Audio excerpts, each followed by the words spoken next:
Kinig ka, ikaw ay maglilihi at manganak ng isang lalaki at siya tawagin mong Jesus na magiging dakila siya at tawagin mong anak ng kataas-taasan.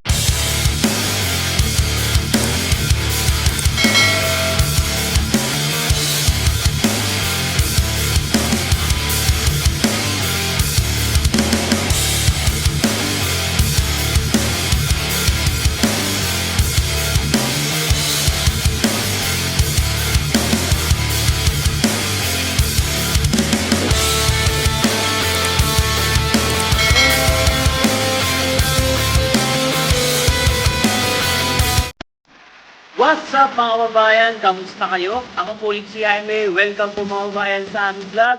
At kung bago ka dito sa channel ko, please like, comment, and subscribe. Maraming salamat po mga kababayan sa pagsama sa video na to. And yun na mga kababayan, itong binabaybay natin na ito yung Barangay Sabit sa Kuya po, Nueva Ecija mga kababayan. At kasunod nito ang Malining, Barangay Malining. At ito nga mga kababayan, kasama natin si Denden. Yan nga ang ating videographer for today's videos. So yun mga kababayan, pupunta kami ng Colusbua Hills na mala New Zealand ang dating. Dito sa kuya ko, Nueva Ecija mga kababayan.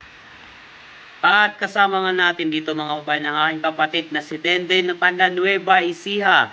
So sa ngayon siya yung nagbibideo natin na medyo nakakapanibago kasi mostly sa mga rides natin, tayo naman gumagawa ng video at huwag yung gayahin ito mga kababayan na wala kaming helmet.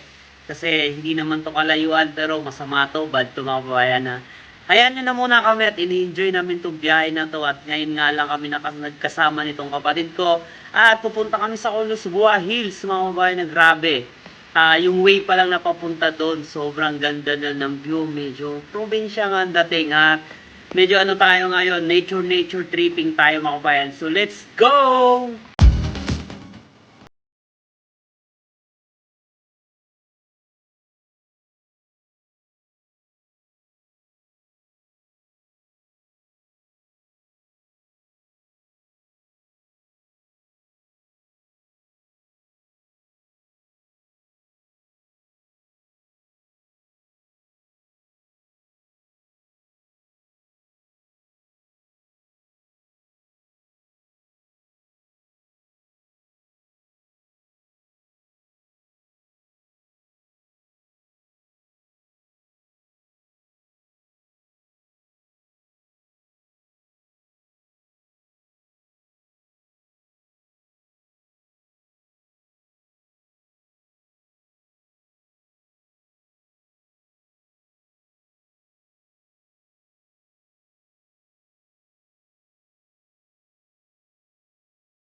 So, narating na natin ang Rancho de Cabillo.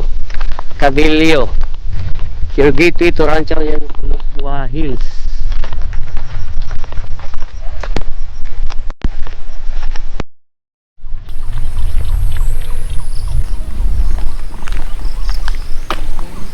So, magpaparegister tayo. Ganda ng lugar. Sayang kung pwede yung motor, pipicturean yung motor dun. Yun, registration. Pa-register tayo. Magkano kaya?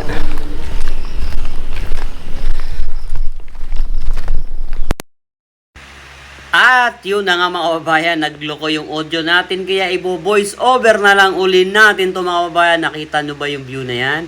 Napakaganda dyan at talagang grabe. Sobrang napaka-relaxing at saka yung sunset nga mga kababayan, halos pantay mo na lang. At dito nga, registration, 10 pesos. At meron pa silang ganitong mga quotation sa mga madadaanan mo. Wala naman siguro 30 minutes din, no? Wala nasa 30 minutes. Wala 30 minutes, at ligaw lang tayo. Wala nga sa 30 minutes yung biyahe namin simula ng Sabit. So narating na namin to. Rough road, pero sulit. Tingnan nyo naman yung view. So antayin natin yung sunset. Ano, pa-sunset na. Stig, oh. Mura lang naman ng registration eh. 10 pesos. 10 pesos each la registration plus yung parking kung nakamotor ka 10 pesos yun. Pero kung 4 wheels ata 30. Oh. Ang ganda. Nung nagpunta kayo dito din, bayad yun? Wala pa. Ah, wala pa? Pakabila kami. Doon kami nakabila. Pero ang ganda rito. Gusto namin dito pumunta. Ganda dito yung sunset. Abangan natin yan. I-timelapse yan natin yan mamaya. Yun. Kasi din. Batang kuya po. Ngayon lang to na ano. Ngayon lang to lumabas sa vlog ko. What's up guys? Yun yung ano, kapatid ko na taga Nueva Ecija na. Taga kuya po na siya. So, napadpad tayo dito. Edi tininan na rin natin tong lugar na to. Pinuntahan na rin natin para sulit yung pasyal natin dito. Narating natin mga maganda lugar dito sa kuya po, Nueva Ecija. So ang ganda, hills siya. Para nga siyang New Zealand. Ang ganda. Diba merong New Zealand of the South, sa north, sa Zambales yun, Mapanuepe. Yung sa Mapanuepe. Pero ito, o diba? Yan lang doon, yan eh, tubig din doon. Lumana tayo ng stress dito. Oh, ang ganda pala doon. Oh, pwede mag-nalo doon, self-pitching oh.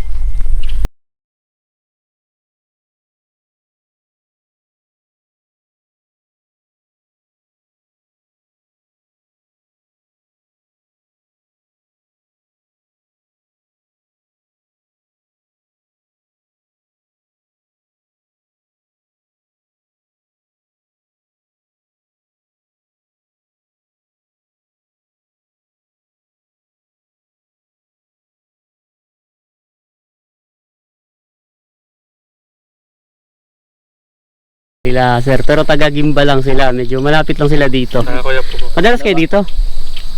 Pang ilang balik nyo na dito? Kuya po kasi dito kaya marami. Kaya mas mabilis yung mapuntahan ano. Yan. Ano pangalan nyo sir? Alimar po. Alimar, oh, galing ah. Yes, sir. Joshua po.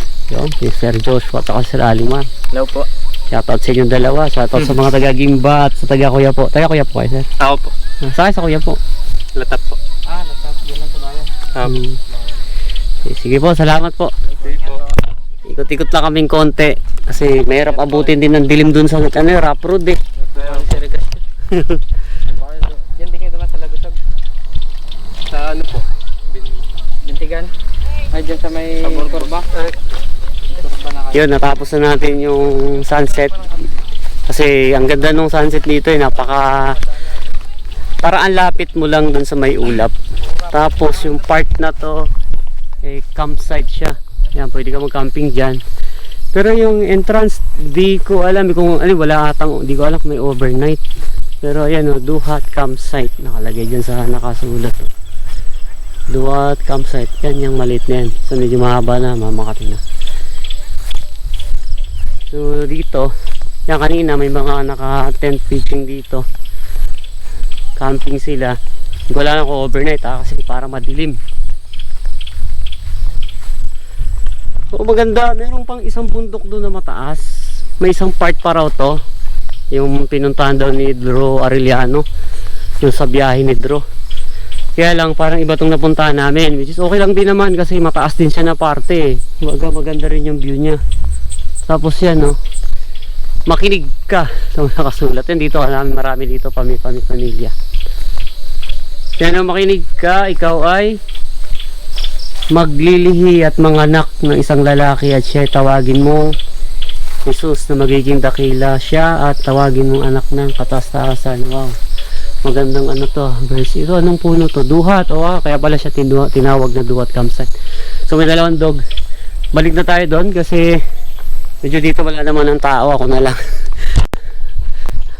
So yan, at least kung gusto nyo mag-relax pwede nyo pumunta rito kung mapasyal kayo dito sa bandang Quiapo. Kaya lang kasi ako, kumbaga yun nga, tumakas nga tayo sa realidad, napadpad tayo dito, which is syempre i-explore lang natin konti yung ibang mga magandang tanawin dito sa Nueva Ecija, although napakarami pa naman, kaya lang medyo wala tayong dala eh. Kaya yun, iba na tayo kasi dadaan tayo ng rough road, abutin tayo ng dilim. Kaya marami kanina eh, marami dito. Ha? 5,000 plus. 5,000. Sir, subscribe nyo ha. Baba na tayo. Yan yung nagsisigado. Yan, si Denden pa din yung kasama natin.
So yun mga kababayan, pauwi na kami ni Denden, pabalik na kami sa bahay sa Barangay Sabit. So sa akin mga kababayan, ito yung medyo sad part o medyo malungkot na parte ng video na to kasi ito yung last na vlog ko dito sa Nueva Ecija. Sa ngayon ha, kasi hindi ko alam kung kailan ulit ako makakabalik kasi sa mga susunod na video ko mga kababayan mapapanood nyo, ayun na yung way na pauwi na ako ng Laguna. So maraming salamat din, thank you sa'yo. At sana soon magkikita tayo ulit dyan. At maraming salamat sa inyo lahat dyan. Dagdag family, Apidosa family, Dimano family, Leros Reyes family, at sa inyong lahat dyan sa Barangay Sabit, Barangay Malining. Maraming salamat sa inyo lahat. And thank you. God bless po sa ating lahat. See you on my next vlog dyan sa Nueva Ecija. God bless po sa ating lahat. Bye.